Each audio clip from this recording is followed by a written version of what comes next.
बच्चों बहुत बहुत स्वागत है आप सभी का एक बार फिर से DSR फॉर यू में। बच्चों आप लोगों के लिए यहाँ पे इस वीडियो में मैंने कुछ इंपॉर्टेंट प्रश्न बताए हुए हैं, आप इनको देख लें और इनको तैयार कर लीजिएगा, क्योंकि मैं आप लोगों को सॉल्व तो करा रहा हूँ पर एक्चुअल में क्या है कि इतना सारा सॉल्व कराने में भी टाइम लग रहा है और मैंने पुराने वीडियो पहले भी डाल चुके हैं। तो इस वीडियो में बच्चों मैंने आप लोगों के लिए जितने भी इम्पोर्टेंट क्वेश्चन हैं पूरी आपकी मैथमेटिक्स की बुक में, मतलब आपके प्रश्न बैंक में जो प्रश्न पूछे जा सकते हैं वो सभी प्रश्नों को यहाँ पे बतला दिया है। तो अब आपका काम ये है कि इन प्रश्नों को आप लोग सीख लें, बहुत अच्छे से तैयार कर लें। पूरा भरोसा रखिए, पेपर आपका इन्हीं प्रश्नों से पूछा जाएगा। विश्वास किया है आपने इतने दिनों मुझ पर, तो इस बात पे भी विश्वास कर लीजिए। जो प्रश्न मैं बता रहा हूँ बच्चों उनको बहुत बहुत बहुत अच्छे से आप लोग सीख लें। और एक बात और, फालतू के किसी के चक्कर में ना पड़ें। आप लोग को कई लोग फर्जी पेपर दे रहे हैं पुराने पेपर उठा के, तो उनके चक्कर में ना पड़ें। ये जो प्रश्न मैं बता रहा हूँ बच्चों इनको बस तैयार कर लें तो आप लोगों के पूरे मैथमेटिक्स तैयार हो जाएगी। अच्छा एक चीज़ और कि बहुविकल्पीय प्रश्न है जो आपके ऑब्जेक्टिव प्रश्न है उनको आप लोगों को ज़रूर देख लेना है और उनको तैयार कर लेना है। इस प्रश्न के माध्यम से, इस वीडियो के माध्यम से मैं आप लोगों को केवल और केवल प्रश्न बताऊंगा। तो देख लेते, शुरू करते हैं हम अपना आज का वीडियो। सबसे पहले आपकी जो प्रश्न बैंक है इसमें आप लोगों को मालूम ही है कि आपका जो ब्लूप्रिंट कैसा क्या है। तो देखें अध्याय 1 की बारी आती है, तो अध्याय 1 में बच्चों ये वाला प्रश्न आप लोग जरूर तैयार कर लीजिएगा। ठीक है, 135 और 225 का आप लोगों को यूक्लिड विभाजन एल्गोरिदम की सहायता से मान ज्ञात करना। फिर यहाँ पे ये वाला है एक मिठाई विक्रेता वाला, इसको तैयार कर लीजिएगा। यहाँ पे देखें 9वां और 10वां नंबर प्रश्न, ये वाला 2Q वाला, ये आपका प्री बोर्ड में भी आया हुआ है और इसके चांसेस हैं आने के। यदि ये नहीं पूछा जाएगा तो ये वाला पूछ लिया जाएगा, क्योंकि इस टाइप के केवल 2 प्रश्न हैं और ये पूछे जाते हैं। तो अब ये पूछ लिया गया है तो हो सकता है ये पूछ लें, और नहीं तो ये तो पूछा ही जाएगा। तो ये तैयार कर लें आप लोग। फिर इसके बाद यहाँ पे कुछ और प्रश्न हैं। देखें ये प्रश्न क्रमांक 14 देख लीजिएगा, 6, 72 और 120 का अभाज्य गुणनखंड विधि से HCF और LCM ज्ञात करना। अभी मैं आप लोगों को वीडियो बना करके और भी इनके सॉल्यूशन दे दूंगा जितना बन पड़ेगा। फिर यहाँ पे ये वाला प्रश्न तैयार कर लीजिएगा, 16वां प्रश्न HCF ज्ञात करने के लिए कि दो संख्याओं का HCF इतना दिया हुआ है तो LCM ज्ञात करना है। अच्छा एक चीज़ और, हो सकता है कि आप लोगों की कुछ संख्याएं चेंज कर दी जाएँ, तो अगर आपने इन सवालों को सीख लिया तो इनका पैटर्न भी आपका तैयार हो जाएगा। तो ये हो गया हमारा अध्याय 1। अब बात करते हैं अध्याय 2 की। तो बहुपद तो आपसे मैंने कहा ना कि ऑब्जेक्टिव आपको सीख लेना है। ये प्रश्न जरूर देख लीजिएगा बच्चों, ये वाला जो बहुविकल्पीय प्रश्न, इसमें क्या करना पड़ता है, शून्यक ज्ञात करने पड़ते हैं। तो शून्यक मालूम कैसे ज्ञात करते हैं कि ऐसे ये जो वक्र है ये बना हुआ है, तो ये वाली रेखा कहलाती है एक्स अक्ष। इस एक्स अक्ष को जिन जिन बिंदुओं पर काटता है, जैसे यहाँ पे एक बिंदु पे काट रहा है और एक ये 2 बिंदु पे काट रहा है, तो ये होते हैं हमारे शून्यक। तो इस प्रश्न के उत्तर आ जाएंगे 2 शून्यक। अगर कोई और ग्राफ बन जाता, अब जैसे आप लोगों को इस टाइप का प्रश्न मिल जाए, अब इसमें बोल दिया जाए शून्य ज्ञात कीजिए, तो आप लोगों को बस यही देखना है कि देखो ये है एक्स अक्ष हमारी, है ना, ये एक्स अक्ष हमारी। इस एक्स अक्ष पे ये कितने पॉइंट पे काट रहा है, तो 1, 2, 3 और 4। तो कितने पॉइंट पे काट रहा है, 4 पॉइंट पे, तो इसके शून्य हो जाएंगे 4। तो इस प्रश्न को आप जरूर देख लीजिएगा। फिर इसकी इस अध्याय की जो इंपॉर्टेंट क्वेश्चन है इसमें ये 5वां प्रश्न याद कर लीजिएगा कि द्विघात बहुपद ज्ञात कीजिए जिसके शून्यकों के योग और गुणनफल इतने इतने हैं। बच्चों ये जो पूरे प्रश्न मैं आप लोगों को बता रहा हूँ इनके सॉल्व वीडियो मेरे चैनल पे ऑलरेडी पड़े हुए हैं, तो आप उनको जाइए और देख लीजिए। मेरे वीडियो सेक्शन पे जाइएगा, जैसे ही आप मेरे चैनल को ओपन करेंगे तो वहाँ वीडियो पे जाना, वीडियो पे आप देखना, तो या फिर मेरी प्लेलिस्ट पे चले जाना क्लास 10th IMP क्वेश्चन वाली, उसमें मैथ्स के पूरे अध्याय 1, अध्याय 2, अध्याय 3 ये पूरे सॉल्व हैं। उनको आप खोलिए और वहाँ से आप इनको तैयार कर लीजिए। एक चीज़ और, अपने छोटे भाई बहन 9वीं क्लास वालों को भी बोल दीजिएगा, बहुत जल्द उनकी भी तैयारी मैं कराने वाला हूँ।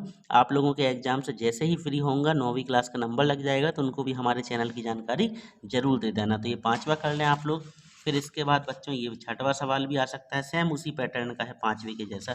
इसके बाद देखो ये प्रश्न है जो 1 और 1 बहुत इजी है। आप लोग जब इतने ये बन जाएंगे आपसे, अगर ये ऊपर वाला आपसे बन गया 6वां वाला, तो 7वां इजीली बन जाएगा।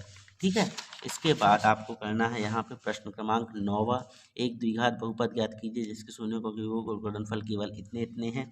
फिर इसके बाद यहाँ पे ये ही देखें, ये देखिए आप जरा इस पेपर में, इस पेपर में देखें एक प्रश्न आया है शून्यकों के योग और गुणनफल दिए हैं तो आपको बहुपद बनाने के लिए, और दूसरे में शून्य ज्ञात करने के लिए। मतलब ये फिक्स है कि एक प्रश्न इस टाइप का आएगा जिसमें आपको बहुपद बनाना पड़ेगा और एक में शून्य ज्ञात करना।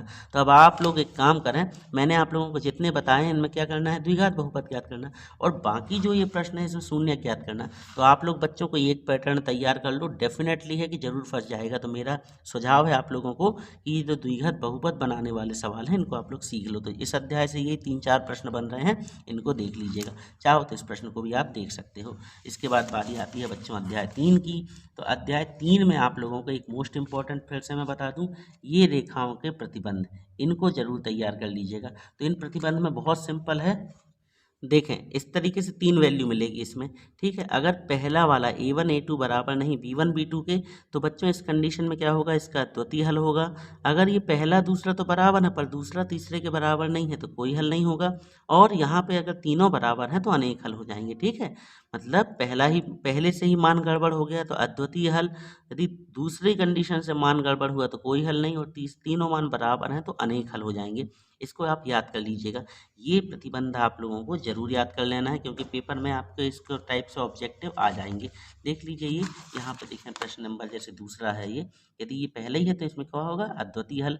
यहाँ पे आया तो क्या होगा, कोई हल नहीं होगा। और ये तीनों आ गए तो क्या हो जाएंगे, अनेक हल होंगे। तो इनको आप लोग जरूर तैयार कर लीजिएगा, क्योंकि ये प्रश्न आपका दूसरे टाइप से घुमा करके भी पूछा जा सकता है इस टाइप से जी, कि ये कंडीशन ये कंडीशन ये कंडीशन ये बोल रहे हैं, अद्वितीय हल होने की क्या कंडीशन तो ये होगी, कोई हल ना होने की कंडीशन क्या होगी तो ये होगी, और अनेक हल होने की कंडीशन क्या होगी तो ये होगी। तो इस तरीके से ये दोनों तरीके से घुमा के पूछा जा सकता है, तो इसको आप लोगों को बहुत तैयार कर लेना अच्छे से। अगला प्रश्न देखें, यहाँ पे इस अध्याय से ये 6वां प्रश्न कर लेना प्रतिस्थापन विधि के लिए।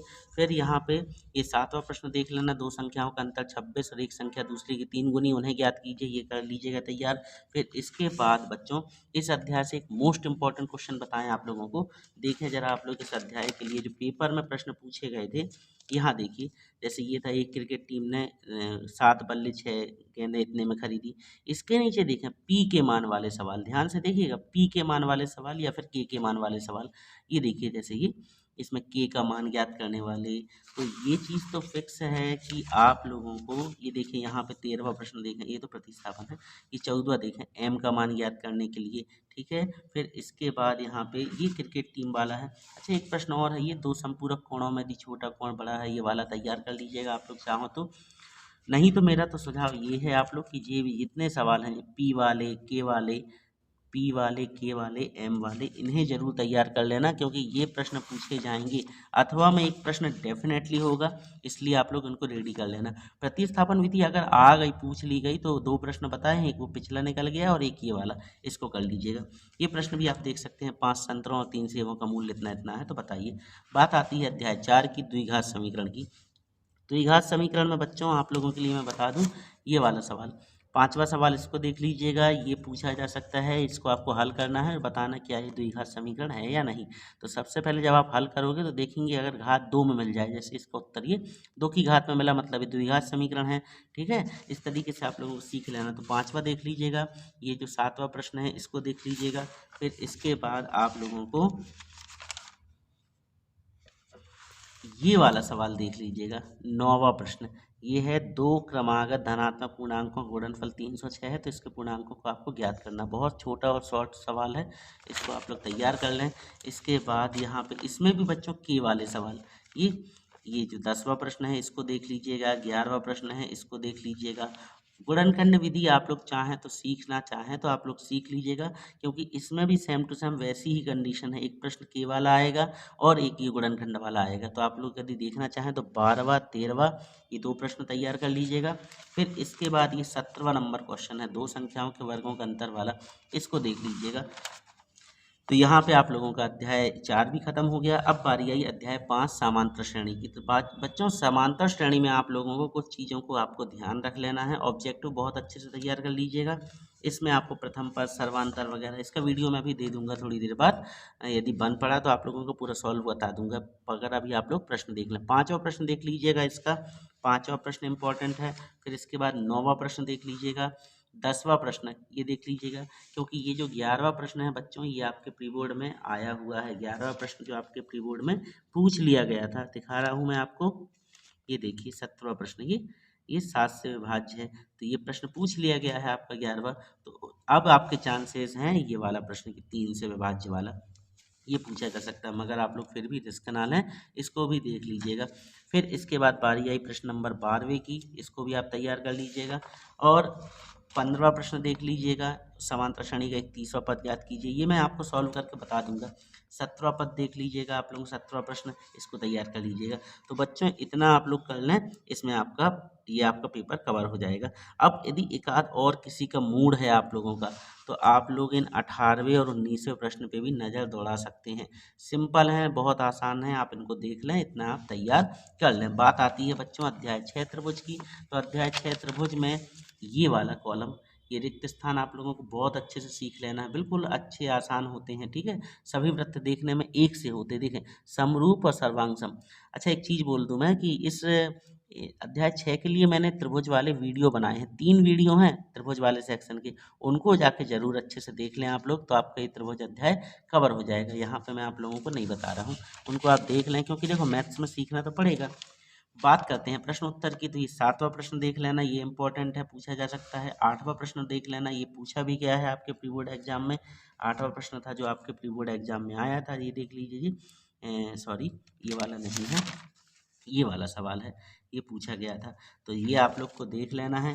फिर इसके बाद ये हो गया, इसके बाद आप लोगों को प्रश्न नंबर 10वां तैयार कर लेना है। ये 10वां प्रश्न पूछा जा सकता है, इसको देख लीजिएगा। 11वां सीढ़ी वाला, 12वां सीढ़ी वाला, 13वां सीढ़ी वाला, ये जितने प्रश्न हैं ये सीढ़ी वाले, इनको आपको देख लेना है, ये पूछे जा सकते हैं। सीढ़ी वाले प्रश्न ये बहुत अच्छे हैं, इंपॉर्टेंट क्वेश्चन है। अच्छा यहाँ पे एक प्रश्न है ये वाला, आधारभूत आनुपातिकता प्रमेय वाला, मतलब आपका प्रश्न नंबर 5वां है, ये प्रश्न नंबर 5वां है, ये प्रश्न नंबर 5वां, इसको आपको देख लेना है प्रश्न नंबर 5वां को, क्योंकि इस अध्याय से 3 और 4 नंबर के प्रश्न पूछे गए हैं, तो ये भी पूछे जा सकते हैं, ठीक है। तो अभी देखें आपके प्री बोर्ड में कौन कौन से प्रश्न पूछे गए थे, ये देखिए ये पूछा गया था जो मैं बता रहा हूँ, ये और ये, मतलब कि आपका जो 5वां नंबर ये पूछा गया था, और यहाँ पे 6वां नंबर ये पूछा गया था। बच्चों फिर से कह रहा हूँ, त्रिभुज अध्याय बहुत इंपॉर्टेंट है, और इसको आप लोगों को बहुत अच्छे से सीख लेना है, और इसके पूरे सॉल्यूशन मैंने अपने चैनल पे दे दिए हैं। तो ये त्रिभुज अध्याय में इतने तैयार कर लीजिएगा। तो ये हो गए हमारे 6 अध्याय तक के इम्पोर्टेंट। इसके बाद के जो इम्पोर्टेंट है बच्चों मैं अगले वीडियो में दे दूंगा। मैं वीडियो ज़्यादा लंबा नहीं करना चाहता हूँ, तो अभी आप लोगों को जितने दिए हैं इनको आप तैयार कर लें, और मेरे वीडियोज़ देख लें, उनको आप तैयार कर लें, सीख लें अच्छे से। अध्याय 7 से जो निर्देशांक ज्यामिति है उसके बाद वाले मैं प्रश्न अभी दे दूंगा थोड़ी देर में, तब तक आप लोग इतने प्रश्न तैयार करें, ठीक है बच्चों। मिलते हैं बहुत जल्द अपने अगली वीडियो में, तब तक पढ़ते रहिए, बढ़ते रहिए। Good bye.